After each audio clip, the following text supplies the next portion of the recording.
जब देश के सभी राजनीतिक दल आरक्षण के समर्थन में हो तो फिर मेरिट के लिए स्थान कहाँ से मिलेगा? देखिए, जब सभी राजनीतिक दल आरक्षण के समर्थन में ही हो जाएंगे तो मेरिट तो मिलेगी ही नहीं, मेरिट खत्म हो जाएगी। मेरिट की अगर बात की जाए तो मेरिट में आरक्षण को लाना ही नहीं चाहिए, और सरकार भी जानती है, नेता भी जानते हैं, लेकिन उन्हें बस शासन में बने रहने के लिए कुछ भी करना पड़े, देश रहे न रहे हम रहेंगे, बस यही उनका वो है। अगर संवैधानिक तौर पर देखा जाए तो भारतीय समाज एक है, हर व्यक्ति को समान माना जाता है। अगर बात यह है तो फिर दोहरे कानून व्यवस्था, दोहरे मापदंड क्यों हैं? भैया, कहाँ एक है? सब दोहरा पैमाने पे चल रहा है। एक कहाँ है? खाली संविधान नाम ही तो है उसका, संविधान कहा ही तो जाता है। बाकी जो कहता है, जो बताता है, जो समझाता है, वो भी तो जान रहा है कि दोहरा मापदंड चल रहा है, वही चलाता है दोहरा मापदंड। कोई भी एक एग्जाम्पल आप बता दीजिए कि समान व्यवस्था में चल रहा हो।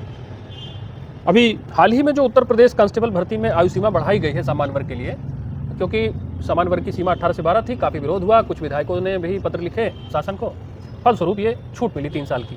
कैसे देख रहे हैं इसको? अब भी तो दोहरा पैमाना हुआ, उसमें भी दोहरा पैमाना हुआ, कहाँ समानता लाई गई है? भाई 3 साल के लिए बढ़ा दिया गया। हम मेरिट की बात करते हैं, अगर मेरिट हमको 22 वर्ष में मिलती है तो मैं 22 होना चाहिए। 23 और 27 क्या बात है? हमको मेरिट से तो मतलब है, कांस्टेबल की भर्ती करनी है, अगर मेरिट नहीं रहेगा तो प्रदेश नहीं रहेगा, सुरक्षा व्यवस्था नहीं रहेगी, प्रशासन नहीं रहेगा। तो जहाँ मेरिट की बात आती है वहाँ 22 वर्ष होना चाहिए, लेकिन उसमें भी दोहरा पैमाना है। कहाँ नहीं है दोहरा पैमाना? बात यहीं तक नहीं है, आज सभी वर्गों के लिए आयोग है, मंत्रालय हैं, उनके प्रतिनिधि उनकी बात कर रहे हैं। सामान्य वर्ग की उपेक्षा का क्या कारण है? देखिए, सामान्य वर्ग की उपेक्षा अब यहाँ से हम बताते हैं आपको। कोई भी व्यक्ति निर्वाचित होकर जाता है तो वहाँ पे शपथ लेता है और बाद में शपथ के विपरीत ही कार्य करता है। आप भी देखते होंगे, हर बार शपथ होती है और एक भी जो भी लाइनें होती हैं अच्छा सा उसका पालन नहीं होता है। तो सामान्य वर्ग की उपेक्षा वहीं शुरू हो जाती है कि हमने शपथ ले लिया, अब हमको सामान्य वर्ग को परेशान करना है, मिटाना है, ख़त्म करना है। क्यों? क्योंकि सामान्य वर्ग कम है, सामान्य वर्ग मेरिट वाले हैं। अगर ये आगे आएंगे तो सही बात बताएंगे, देश को आगे ले जाने की बात करेंगे। जो ये बात की जाती है बोल 85 जय मूल निवासी, 85 और 15 का जो समीकरण बताया जाता है, उसको सामान्य वर्ग के लोग झुठलाते हैं और ये दावा करते हैं कि सामान्य वर्ग की अगर आबादी होगी तो देश के 30 से 40% की आबादी है जी। बावजूद इसके हमारा राजनीतिक प्रतिनिधित्व कमजोर है। क्यों? देखिए, राजनीतिक प्रतिनिधित्व कमजोर है, कोई कहना नहीं चाहता है। कोई भी नेता हो, चाहे हमारा प्रतिनिधि हो, और उनका तो कहता ही है, उनके पक्ष में कहता है, हमारा विरोध करता है। जब हमारा नेता, हमारा जनप्रतिनिधि हमारे बीच से जाता है, हमारे परिवार से निकलता है और हमारी बातें नहीं करता है, ये डर उसको सताता है कि मैं दूसरा वाला जो है उनकी बातें कर रहा है, मैं कैसे कहूँ। जहाँ ये संकोच पैदा हो जाता है, ये हेजिटेशन जहाँ आता है, वहाँ कैसे बात करेंगे सब? बात केवल राजनीतिक प्रशासनिक परिदृश्य की नहीं है। यहाँ आप विदेशी हैं, आक्रांता हैं, पाखंडी हैं, समाज को विभाजन करने वाले हैं, ये प्रोपेगेंडा समाज में चल रहा है। इसके खिलाफ भी आप बोलते हैं तो आपके ऊपर कार्रवाई हो जाती है। देखिए, आप पाखंड की बात अगर कर रहे हैं तो जो भी व्यवस्था जिसको पाखंडी बताया जा रहा है, जो व्यवस्था उसने बना दी है उसी व्यवस्था पे आज भी चल रहा है, पूर्व में भी चल रहा था। कोई नई व्यवस्था कोई ला नहीं पाया। जो पाखंडी कहते हैं वो भी नई व्यवस्था नहीं दे पाए हैं। ठीक है, तो इस तरह से अच्छा आप बताइए, कोई भी व्यवस्था ऐसी वो लेके आए हों, नई चीज़ को दिए हों, खाली ये कहने से कि ये पाखंडी हैं। अरे भैया, आप तो कुछ बनाओ, तो कुछ कहे ना भाई, वो खाली बस 85 और 15 का रेशियो बतावत हो। अगर पूछ लिया जाए तो सर्वे में भी आप सही नहीं निकाल पाएंगे कि हम 85 है भी। यदि मान लिया जाए उनकी संख्या ज़्यादा है, हाँ, तो फिर भी सही और गलत का निर्धारण तो करना ही पड़ेगा ना। अगर 85 लोग मिल करके कह देंगे सूरज का रंग नीला है, तो क्या हम 15% वाले मान लेंगे उसको? अरे 15% वाले ही नहीं, 30% नहीं मानेंगे, 10% नहीं मानेंगे, और जो कहेंगे सूरज का रंग नीला है वही नहीं मानेंगे। तो एक तरीके से कहा जाए तो वही झूठ बोल रहे हैं। वो खाली एक तरीके से थोपना चाहते हैं, अपना स्लोगन बना लिए हैं कि 85 मूल निवासी तमाम फलाना ढमकाना। उन्हें क्या पता मूल निवासी के है? वो जब अपने नहीं पता हो कि के हुए तो कहाँ बिलोंग कर रहा है, तो वो कहने वाले कौन हैं? हाँ, ये है कि सरकार को इस बात पे सोचना चाहिए, जो हमारे ऐसा क्या किया जाए कि सामाजिक समरसता भी आए, सभी वर्गों में तालमेल बैठे और आरक्षण भी समाप्त हो।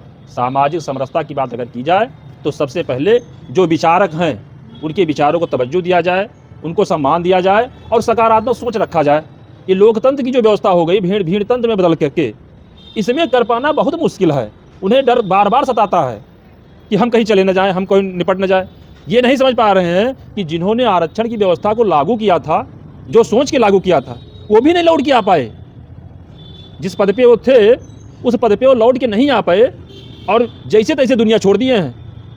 तो ये अगर किसी के दिमाग में रहता है कि नहीं अमुक संप्रदाय के और समाज के विपक्ष में बोलेंगे तो हम चले जाएंगे, तो चले तो तुम्हें वैसे ही जाना है, तो सही कह के मरो ना भैया, गलत कह के काहे मर रहे हो, सही कह के कुछ कर डालो। मेरी बात समझ पा रहे हैं जिनको मैं कह रहा हूँ ना जी।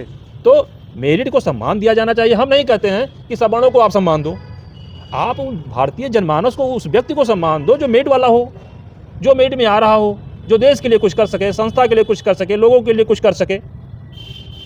अब वो कि हम खुद के लिए जिएंगे, देश से कोई मतलब नहीं है, खुद के लिए जिएंगे, हम संस्था से मतलब नहीं है, खुद के लिए जिएंगे, समाज से कोई मतलब नहीं है, उस व्यक्ति को हम आगे ले जाएं तो अच्छी बात नहीं है ना। आरक्षण जनित बढ़ती हुई सांप्रदायिकता, सामाजिक विद्वेष और राजनैतिक पूर्वाग्रह, इन सब चीज़ों का निदान क्या है? कैसे देखिए, अगर कोई ये व्यक्ति कह रहा है कि मुख्य धारा से जोड़ने के लिए पिछड़ी जातियों को, SC ST को आरक्षण दिया गया है, तो विकल्प के तौर पर क्या दिया जाए कि देश की व्यवस्था लामबंद होकर के एक नियम के तहत चले और सभी में सबसे पहले सरकार को स्ट्रिक्ट होकर के नियमों का पालन करना चाहिए।